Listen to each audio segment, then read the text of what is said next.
আজ সকাল 10টা থেকে গাজীপুরের চন্দ্রাই এলাকার পশ্চিম পাড়ায় হার্ডিকার নামে একটি পোশাক কারখানার শ্রমিকরা এই সড়কটি অবরোধ করে এবং তাদের দাবি ছিল গত 2 মাসের, তার মানে নভেম্বর এবং চলতি মাস ডিসেম্বর, এই 2 মাসের যে বকেয়া বেতন, সেই বেতনের দাবিতেই আসলে তারা সড়কটি অবরোধ করে।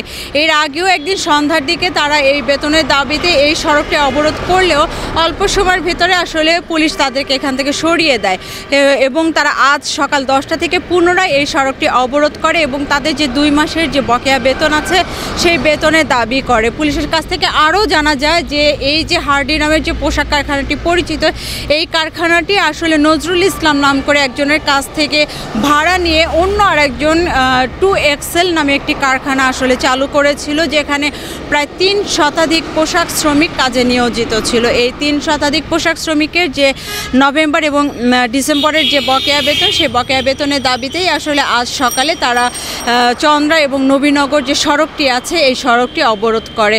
এই নবীনগর এবং চন্দ্রা সড়কটি অবরোধ করার কারণে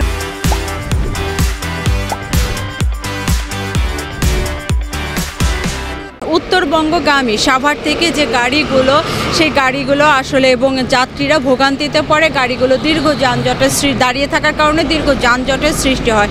এর পাশাপাশি ঢাকা টাঙ্গাইল যে মহাসড়কটি আছে, এর প্রভাব কিছুটা ঢাকা টাঙ্গাইল মহাসড়কেও এসে পড়ে, এখানেও বেশ কিছুটা যানজটের সৃষ্টি হয়। তার কারণ টাঙ্গাইল এবং গাজীপুর থেকে যে গাড়িগুলো আপনার সাভারে যাবে, সেই গাড়িগুলো কিন্তু সেখানে যানজটের সৃষ্টি হয়। তবে প্রায় দীর্ঘ 2.5 ঘন্টা পর সাধারণ মানুষের ভোগান্তির কথা বিবেচনা করে এবং পুলিশ তাদেরকে বিভিন্নভাবে আশ্বস্ত করা এবং কারখানার যারা কর্তৃপক্ষ আছে তারাও হয়তোবা বেতনের একটি সুরাহা খুব শীঘ্রই করবে এমন আশ্বস্ততার ক্ষেত্রে এবং মানুষের যে ভোগান্তি এই বিবেচনা করে কিন্তু আসলে 2.5 ঘন্টা পর পোশাক শ্রমিকরা সড়কটি ছেড়ে দেয় এবং এই সড়কটি আস্তে আস্তে যান চলাচল শুরু হয়ে যানজটের যে সৃষ্টি হয়েছিল সেটি অবস্থা স্বাভাবিক হতে শুরু করে। এখন পর্যন্ত যান চলাচল চলছে এবং শ্রমিকদেরকে সেখান থেকে সরিয়ে নেওয়া হয়েছে। মালিক পক্ষের সাথে পুলিশের কথা চলছে যাতে যত শীঘ্রই সম্ভব হয়